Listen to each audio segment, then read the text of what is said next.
hablar de la vivienda. ¿Cómo está la situación de la vivienda? Porque se nos va el programa y si no, traemos al invitado. Yo diría Perdóname. que no, por favor. No podemos decir que la situación de la vivienda está difícil desde ahora, sino que viene desde muchos años. Estamos hablando de 70.000 unidades habitacionales de déficit en un país que tiene una población baja, digamos. 70.000 unidades es mucho.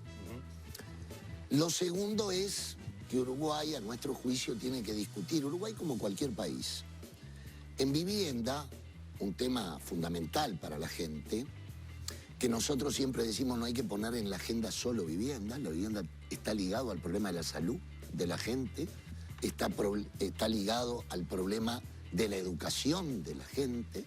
Uno si vive hacinado no tiene salud, por más que vaya al sanatorio, al hospital o a donde vaya. No tiene salud. No se le puede pedir rendimiento escolar a un niño que vive, no tiene un espacio donde poder hacer sus deberes domiciliarios, bueno, todo lo que ustedes ya saben. Entonces la vivienda es un tema muy complejo. Y aquí se tienen las herramientas o no, se tienen los instrumentos políticos o no. Bueno, este país tiene la mejor ley nacional de vivienda del mundo, reconocido en un hábitat. 17 de diciembre de 1968, la ley 13.728. Extraordinaria ley. ¿Por qué? El gobierno de Pacheco, ¿verdad? Sí, el gobierno de Pacheco. Hubo ahí una crisis extraordinaria, sí, claro, en el país, todos recordarán. Se gesta la CIDE, que discute sobre educación, sobre salud, sobre vivienda. Seguridad social también. Seguridad social también, obviamente, los grandes problemas del país. Y ahí la CIDE empieza a discutir el tema de vivienda desde una perspectiva muy interesante. Había dos actores interesados en desarrollarlo, increíblemente, no siempre se da la historia. Por un lado, la industria de la construcción, porque veía que la ley iba a prever algo extraordinario, que tiene que tener hoy y falta hoy en el país, como falta desde el 2003. Un fondo específico para la vivienda, un Fondo Nacional de Vivienda. Eso gesta la ley. Entonces estaba muy interesada la industria de la construcción, obviamente, porque se reactivaba con un Fondo Nacional. Y también, por otro lado, los trabajadores, las trabajadoras, los necesitados de vivienda. Entonces ahí se conjuga algo muy interesante. Se crea un Fondo Nacional de Vivienda. Lo segundo, se discute, es una belleza. Fondos presupuestales. No, un fondo específico con impuesto a las patronales, impuesto a los trabajadores. Tienes razón. Fondo Nacional de Vivienda. El aporte social. Después surge el timbre de vivienda. Bueno, el otro elemento que coloca la ley, que es extraordinario, es que la propia ley generaba cartera de tierra. Es decir, no se puede pensar en la vivienda sin resolver el problema del suelo. Claro. No se puede. Y entonces la ley también estructurada. Luego, atendía a todos los sectores sociales, es decir, varios programas. Ahí surgió el cooperativismo de vivienda ayuda mutua, de usuarios y de propietarios, el de ahorro previo, llave en mano. Bueno, todos recordarán lo que fue Parque Posadas, desde Parque Posadas, Euskal Herria, en fin. Había varios programas para sectores sin capacidad de ahorro, para sectores que tenían capacidad de ahorro. Bueno, esto fue... Por eso digo que en ese periodo, y conjuga todo el Parlamento Nacional para que esa ley fuera aprobada. Entonces se gestó una política de Estado, que es lo que tiene que tener. Cada gobierno, obviamente, después le pone su más voluntad o menos voluntad y le da su yeito. Pero es muy importante contar con esa ley. Ha sufrido mutilaciones a lo largo del tiempo. Se le ha dado más importancia a lo que decía la ley o menos, según la voluntad política, pero contamos con una herramienta fundamental. No falta el fondo. El Fondo Nacional de Vivienda desaparece, recordarán, yo quiero tener un recuerdo para el exministro de Economía Alejandro Echugárri, que me acuerdo que tuvo el valor y la valentía que pocos tienen de acercarse hasta la sede de fútbol. Nosotros habíamos hecho una movilización porque no había préstamos, y nos dijo textualmente Alejandro Echugarri: muchachos, tienen razón, se lo tragó el agujero negro. Es decir, la valentía de ir como ministro de Economía, llegar a la sede de Fugbank, donde algunos creen que está el oso ruso adentro y no se anima ni a pasar. Bueno, él dijo: yo no tengo problema, voy a discutir. Y nos dijo, bueno, ¿qué fue? ¿Se acuerdan? El agujero negro, por todo el problema de la crisis. A partir de allí, no se reconstruyó más el Fondo Nacional de Vivienda y la vivienda depende de partidas presupuestarias. Y ese es un problema. ¿Y la alícuota se sigue cobrando? No. Se suspendió la alícuota y se terminó. Exacto. Entonces hay solo una partida presupuestaria que fue escuálida durante varios años y sigue siendo escuálida. Pero además se le han sumado 2 recortes. Uno en marzo del 2020 y otro en la ley presupuestal de 17%. Por lo tanto, lamentablemente, el Ministerio de Vivienda no va a poder cumplir con aquella promesa de 50.000 unidades habitacionales. Y digo, lo lamento, no me alegro, lo lamento. Lo otro es que hay un retraso importante con varios programas, entre ellos el del cooperativismo de vivienda. Nosotros tenemos, en este momento, teníamos 21 cooperativas que hace 1 año y medio deberían escriturar. Para que ustedes no han podido terminar. No han podido escriturar. Ahora sí se nos ha llamado a 11, nos quedan 10 más todavía, pero es una situación muy embromada. Pero cuando para la pensamos gente. en la política de vivienda para que principalmente las generaciones más jóvenes puedan acceder en cuanto salen de la casa familiar, quieren empezar una vida, porque ahí es donde está como el gran cuello de botella, ¿no? Uno piensa en comprar una casa o un apartamento, lo que sea, pero desde cero, en sus 20 o en sus 30, y es complejo. Es muy difícil. Misión casi imposible. Claro, misión casi imposible si uno no tiene, primero, si no heredó algo, Bueno, ¿no? claro, Si no hay capacidad de ahorro. Si no hay capacidad de ahorro, entonces, ¿por dónde Y lo que creen le ustedes que queda puede venir la a estrategia? los sectores que no tienen capacidad de ahorro, uno puede ser nuestro programa, pero no todo el mundo se va a integrar al cooperativismo de vivienda, no sería lógico. Habrá gente que quiere o gente que no. Que es un programa interesante. Puede estar las cooperativas de ahorro. Ahora, la accesibilidad a la vivienda es imposible para sectores sin capacidad de ahorro. Fíjense que se aprobó una ley de vivienda promovida que todos nosotros, más los uruguayos, exoneramos solo en el año 20 en 74 millones de dólares a la industria de la construcción. Es decir, el Estado pierde de ganar ese dinero, bajo el discurso de que va a generar puestos de trabajo, etcétera, etcétera.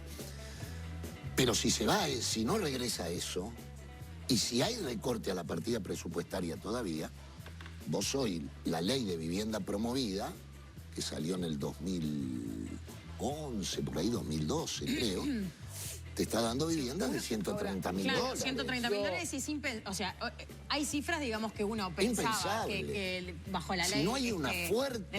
Hay un gran Iban a lío hacer- Escuchándote con muchísima con el atención. nombre Con del el programa. nombre, El nombre del totalmente. programa Sí. incluso se discutió en su momento en la interna de aquel gobierno. El programa de la vivienda vivienda promovida, a mi juicio, es un programa de los más interesantes que se han hecho del Estado uruguayo en los últimos años, porque hace una cosa que es fundamental para la vivienda.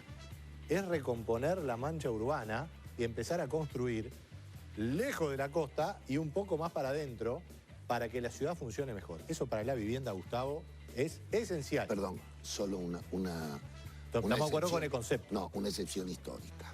Pero el concepto estamos En de el acuerdo. 91, Sí. las cooperativas de vivienda, gracias a la cartera de inmuebles, comenzamos a construir en el centro, Aguada, Redón. Excelente. Y hay algunas. Por lo tanto, se permeó. Pero otra cosa, yo sí, la claro. la cooperativa, también por ser cooperativa, está exonerada de los impuestos. Obviamente, los programas. Nosotros pagamos el IVA en los materiales de construcción. Pero no tiene... Y la ley de vivienda promovida no. Pero exonerar no tiene impuesto a la renta. No, pero claro que no tiene impuesto, pero tiene el IVA en los materiales. Ustedes dicen que los programas de la promovida Está exonerado sí, del IVA. y ustedes se los aplican. Tenemos que pagar el IVA en los materiales de Bueno, construcción. eso yo no lo conocía Pero y está además bien, te es voy a una decir más. simetría. Ahora, La ministra, si me disculpan sí, un minuto, dale. la ministra con buen criterio, La ministra Moreira. Moreira, colocó hace poco que ella quería rebajar el costo del metro cuadrado de construcción. Esto es saludable. Apelando a otros métodos de construcción, Ahí está, ¿no? Por ejemplo, apelando- la madera. Apelando a otros métodos de construcción. Pero ella se olvidó de decir que quiere bajar, lo dijo, que quiere bajar el que cuesta $2.000 el metro cuadrado de construcción, que es el de la vivienda promovida. Nosotros estamos construyendo a $951 hace años. Bien, pero, ¿Por qué? ¿Por qué? Porque nosotros no tenemos el intermediario. La gente lo construye y todo lo que mete el préstamo lo metes en la mejora de la Pero vivienda. Fugman tiene un subsidio del Estado. Tiene un subsidio Porque del tú me decís Estado. la simetría de los impuestos y está muy bien ilustrarlo eso. Pero, a ver, ¿cómo es lo de Fugman? Porque la verdad es interesante porque Patricia se me preguntaba, y hay mucha gente que ha optado por la cooperativa como una vía, la de ayuda mutua, que es Fugman, y también FECOBI, que es la de ahorro De previo. ahorro ¿no? previo, sí. ¿Cómo funciona? Bueno, funciona. Hay dos tipos de cooperativas de vivienda. Puede ser territorial o sindical. La territorial se junta en una parroquia, en un club, en cualquier lado, en un barrio. Y la sindical, que nació en los 70, no estoy hablando del programa de vivienda sindical, estoy hablando de lo que decía la ley, era que se juntaban un gremio, los metalúrgicos, los textiles.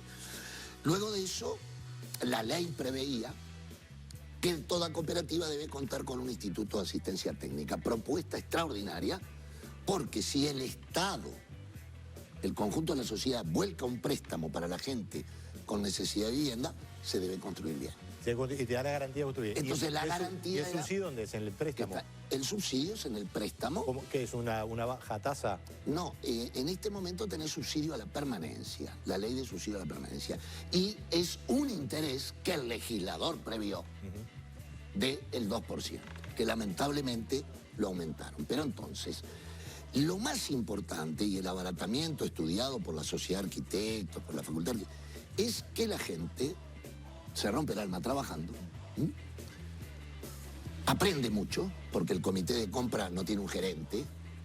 Sí, lo compra la gente. Todo lo hace la gente. El Y accionar eso es de la tiene un abaratamiento muy importante. Por algo que lamentablemente nunca se promovió mucho, pero en el 2012 ganamos, frente a 390 propuestas en Naciones Unidas, el primer premio de mejores prácticas en asentamientos humanos. Ahora, yo escuchándote en ese detalle que hiciste desde la ley extraordinaria hasta la actualidad, pasando por...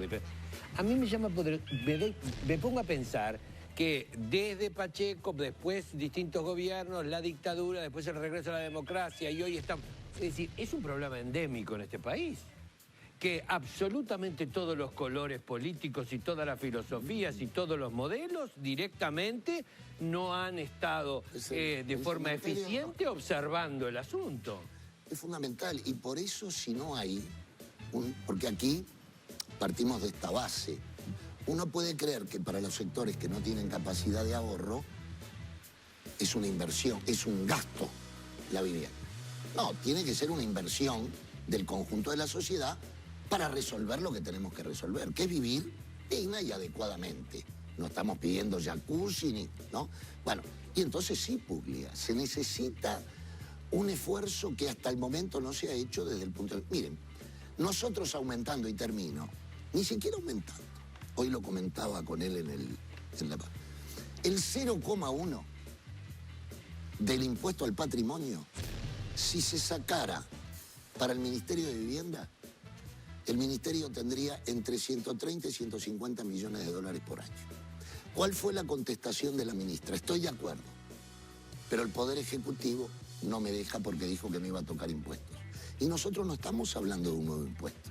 Estamos hablando del 0,1, Puglia, al impuesto al patrimonio, que es una hormiga en el cuerpo de un elefante. Con eso ya sumaríamos. Puede haber otras propuestas. Por ejemplo, sería lógico a las transacciones inmobiliarias, por ejemplo, un pequeño impuesto, en fin, puede haber otras. Pero si no hay... Hoy las transacciones inmobiliarias tienen impuestos que sí, te sí. lo voy a decir, Sí, sí, pero no... te cobran hasta el aire que Pero respiras. no se afecta directamente... El que compra y el que vende. No, Puglia, no me entendiste. No se afecta directamente a la No, vivienda. yo te lo digo por la duda, pero yo lo que digo, a mí lo que me llama poderosamente la atención, y ahí no vean intencionalidad política en el asunto, es que 15 años de gobierno progresistas y la sensibilidad, ¿dónde quedó? Bueno, yo le... En la mejor época, en la mejor época de ingresos. Yo le No, digo. pero analicemos fríamente la cosa, porque es decir, es endémico. Empezamos hablando de Pacheco, pasó la dictadura, vinieron los distintos gobiernos, después 15 años de gobierno Pero, con mira, una florescencia maravillosa, si y hay- ahora estamos en pandemia que nos llega hasta acá. Y Si hay- entonces pretendemos hacer todas las modificaciones que no se hicieron durante 30 o 40 años. En lo suyo, si hay intencionalidad política, tampoco es problema, es correcto. No, pero yo hago digo- este razonamiento. Ahora, No, se lo digo por este. Yo no- Sí, es por mí. este que se lo digo, no es por vos. Yo no- Es separar con este. Yo lo que voy a decir es esto. Lo real es que se necesita un esfuerzo que hasta el momento no se ha hecho. No voy a discutir ahora quién ha dado más o menos, porque, por ejemplo, y quiero terminar, Sí, Pide. porque tengo un periodista invitado que no sabe lo que va a romper todo. 2 minutos. Dale. 2 minutos termino pila de enseguida. televisión. No, uno. Uno, perfecto, Uno. dale, dale. Miren, el problema de los asentamientos irregulares que se está planteando Sí. resolverlo. Bueno, es absolutamente inviable lo que se está planteando. Un traspaso del Instituto de Colonización de unos 20, 25 millones de dólares para comenzar a trabajar el problema de los asentamientos. El problema de los asentamientos viene de la década del 90. Para que ustedes tengan una idea, en el 2011, había 165.000 uruguayos viviendo en asentamientos irregulares. 165. Y viene desde el 90. Entonces, ahora querer resolver el problema de los asentamientos irregulares en un periodo de gobierno es una ilusión. Es imposible. Hay que tener una política de Estado. Puede ir a 5, puede ir a 8, puede ir a 10. El BID está planteando para el sur de Chile 21 años para resolver el problema de los asentamientos irregulares en el sur de Chile. Porque no se trata de darle la propiedad al asentamiento si sigue viviendo en una champa, en un ranchito. Perdón. Muy bien.